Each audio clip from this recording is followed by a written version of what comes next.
King Felipe VI and Queen Letizia of Spain continue their state visit to Denmark. The princely family of Monaco open an exhibition in Monacoville. And King Charles III and Queen Camilla of the United Kingdom attend the state opening of Parliament in London. All this and much more coming up next on your Royal Daily News. Good afternoon, everyone. I hope you're doing well. My name is Alexandra, and welcome to your Royal Daily News for Tuesday, November 7th, 2023. Their Majesties, King Charles III and Queen Camilla of the United Kingdom, presided over the state opening of Parliament in London this morning. Her Royal Highness, the Princess Royal, as Colonel of the Blues and Royals, was also in attendance as a gold stick in waiting, according to Buckingham Palace. The state opening of Parliament marks the formal start of the parliamentary year and sets out the government's agenda for the 2023-2024 session, outlining proposed policies and legislation. Per tradition, the monarch gives a speech in the House of Lords that is written by the government. Today's historic event was the first time His Majesty the King, wearing the imperial state crown, opened Parliament as the sovereign.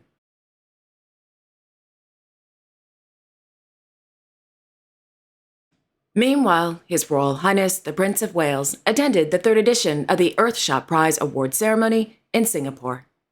The Earthshot Prize is awarded to 5 winners each year for their contributions to environmentalism. Each winner receives a grant worth £1 million to continue their environmental work.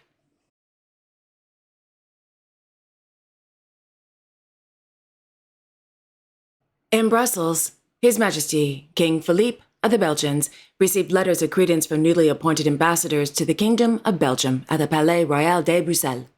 The newly appointed ambassadors are from the Grand Duchy of Luxembourg, Lao People's Democratic Republic, the Czech Republic, and the Republic of Seychelles.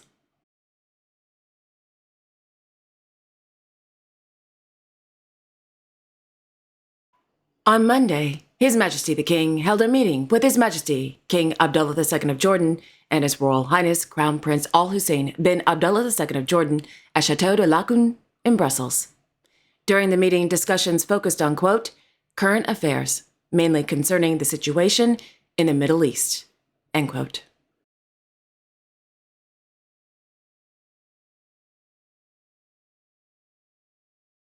In Luxembourg City, their Royal Highnesses, Hereditary Grand Duke Guillaume and Hereditary Grand Duchess Stephanie of Luxembourg, arrived at the National Museum Festmarkt this morning to view the exhibition entitled History and Art, Painting in Luxembourg in the 18th Century. Curated by Henri Carême, the exhibition offers a glimpse into a little-known chapter of Luxembourg's art history and, quote, brings to light previously unknown details of how artists lived day by day in Luxembourg in the 1700s. The exhibition showcases intriguing paintings they produced, from altarpieces and other religious works through portraits and still life, end quote.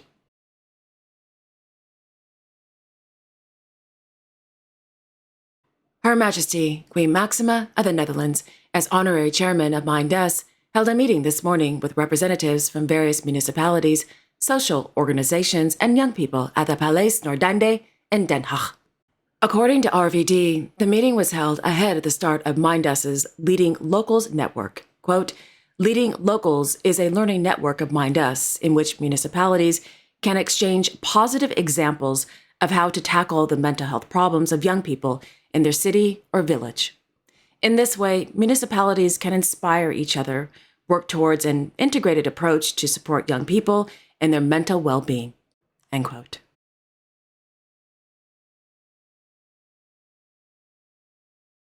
His Serene Highness, Prince Albert II of Monaco, received letters of credence from newly appointed ambassadors to the Principality of Monaco this morning in the Salon de Glace at the Palais Princier.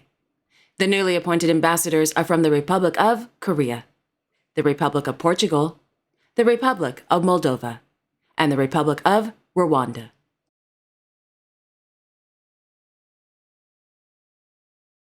Meanwhile, Her Royal Highness, Princess Caroline of Hanover, as honorary president of Gemlik Monaco, which is the group of Monegasque companies in the fight against cancer, accompanied by her cousin, Miss Melanie Antoinette Costello de Massy, presided over the inauguration of the Onco safety equipment software at the Princess Grace Hospital Center in Les Salines.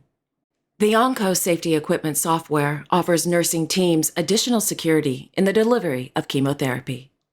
The purchase of the software was made possible thanks to a €130,000 donation from Gemlik Monaco, loyal supporters of the Princess Grace Hospital Center and the fight against cancer. In the afternoon, the Sovereign Prince, accompanied by Her Royal Highness Princess Caroline of Hanover, Her Serene Highness Princess Stephanie of Monaco, and Miss Camille Gottlieb, attended the inauguration of the exhibition entitled The Vision of the Prince, Jacques Rueff, Minister of State under René III, 1949-1950, held at the Ministry of State in Monacoville. The exhibition tells the story of French economist and the former Minister of the State of the Principality of Monaco, Mr. Jacques Rueff, and his relationship with the new Sovereign Prince of Monaco, Prince René III. Mr. Rueff helped the 26-year-old Sovereign Prince navigate the tense relations with France and the internal crisis in Monaco, such as the post-war financial difficulties, the complete resignation of the National Council, demonstrations, and strikes.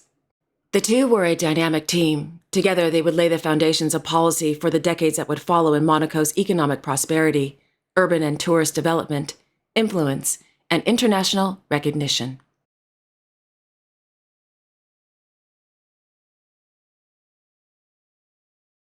His Royal Highness, Crown Prince Haakon of Norway, accompanied by the Norwegian Minister of Defense, Mr. Bjorn Gram, continued their official visit to Munich, Germany. The focus of the official visit is on the economy, energy, shipping, defense, culture, and the promotion of Norwegian literature. The day began with the Crown Prince giving a speech during the opening of the conference entitled Norwegian-German Business Summit, a Strong Partnership Within the Defense Industry. According to the Norwegian Royal Court, the theme of the conference was Norwegian-German defense material and industrial cooperation, and how this contributes to the strengthening of NATO's, Germany's, and Norway's defense capabilities. In his speech, the Crown Prince said, quote, "Today's conference on the defense industry is, unfortunately, more relevant than we've ever hoped for. We gather here in Munich in deep concern for the human suffering in Ukraine and in the Middle East. Against this backdrop, we must stand together to protect our values, human rights, and the rule of law that we build our societies on."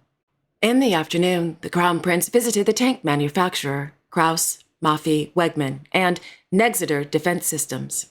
The day ended with the Crown Prince participating in a literary discussion with authors Ms. Meiland and Mr. Dag Olaf Hessen at the Literature House, Munich. On Monday evening, the Crown Prince attended an official state dinner hosted by the head of the Bavarian State Chancellery and the Bavarian Minister of State for Federal and European Affairs and the Media, and his title's way too long, Mr. Florian Hermann. Guests attending the state dinner, which was held inside the Imperial Hall at the Munich residence, included their Royal Highnesses Prince Ludwig and Princess Sophie Alexandra of Bavaria, Princess Gloria von Thurn and Taxis, the chairwoman of the Defense Committee of the German Parliament, Ms. Marie Agnes Strack-Zimmermann, and other distinguished guests.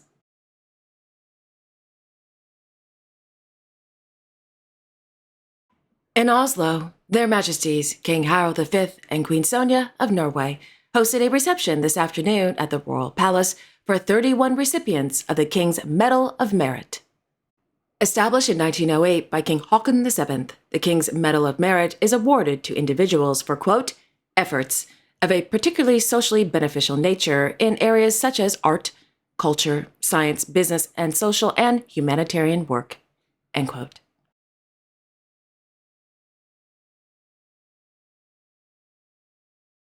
And finally, Their Majesties King Felipe VI and Queen Letizia of Spain continue their state visit to Denmark. The day began with His Majesty King Felipe VI of Spain, His Royal Highness Crown Prince Frederick of Denmark, the Spanish Minister of Foreign Affairs, European Union and Cooperation, Mr. José Manuel Abares, and the Minister of Foreign Affairs of Denmark, Mr. Lars Rasmussen, attending the Spain-Denmark Business Forum. Held under the theme Cooperation Strategies between Denmark and Spain, 60 companies from Spain and 180 guests attended the forum. At 11 a.m., Their Majesties King Felipe VI and Queen Letizia of Spain and their Royal Highnesses Crown Prince Frederick and Crown Princess Mary of Denmark participated in a wreath-laying ceremony at the monument at the Citadel. Prior to noon, Their Majesties, the Crown Prince couple, and Her Majesty, Queen Margrethe II of Denmark, arrived at the Copenhagen City Hall to attend a reception held inside the ceremonial hall. The reception was hosted by the Lord Mayor, Miss Sophie Anderson, in honor of Their Majesty's state visit to Denmark. In the afternoon, Their Majesties, Her Majesty the Queen, and the Crown Prince couple visited the archives at the University of Copenhagen to view the book El Libro de los Epítomes. According to the Spanish royal court, El Libro de los Epítomes is a, quote, valuable compilation from 1540 that belonged to Fernando Colón. In English, he is also known as Ferdinand Columbus, the illegitimate son of Christopher Columbus. He is also known as Hernando Colón. So there's your history lesson. Moving on. So Fernando owned one of the largest private collection of books of the 16th century in Sevilla. Quote, with a humanist vocation, he wanted to collect in a single volume summaries of all the works known until then. His pioneering way of organizing the library represented a conceptual revolution. End quote. El Libro de los Epítomes was allegedly purchased by a Danish ambassador in the 17th century and sent to Denmark, where it remained anonymous. Yeah, right, it was probably stolen, like most people did in those days, and claimed it as their own. The valuable book was recently discovered among the archives of the Armagnayan Institute in the Department of Nordic Studies and Languages at the University of Copenhagen. It took a while, naturally, to identify it, because the first 100 pages were missing. Thereafter, Their Majesties and the Crown Prince couple visited the Spanish Language and Culture Department at the University of Copenhagen. During the visit, Their Majesties and the Crown Prince couple viewed an exhibition of documents on Spanish-Danish relations.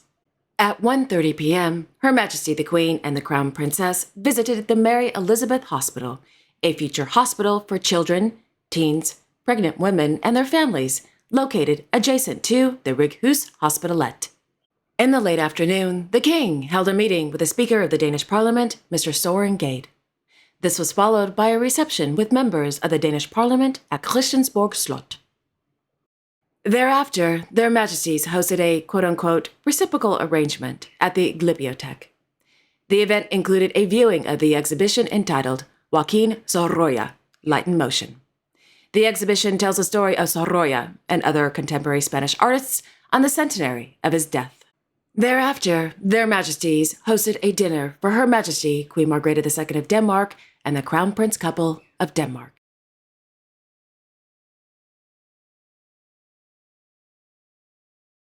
And there you have it. Thank you all so much for joining me this afternoon. I will be back tomorrow on Wednesday, November 8th, with all the latest royal news. Until then, I wish you all a wonderful afternoon and a great day tomorrow. And don't forget to like, share, and subscribe, and hit that notification bell so you won't miss a thing. Okay, again, have a wonderful afternoon, everyone, and I will see you all tomorrow. Take care.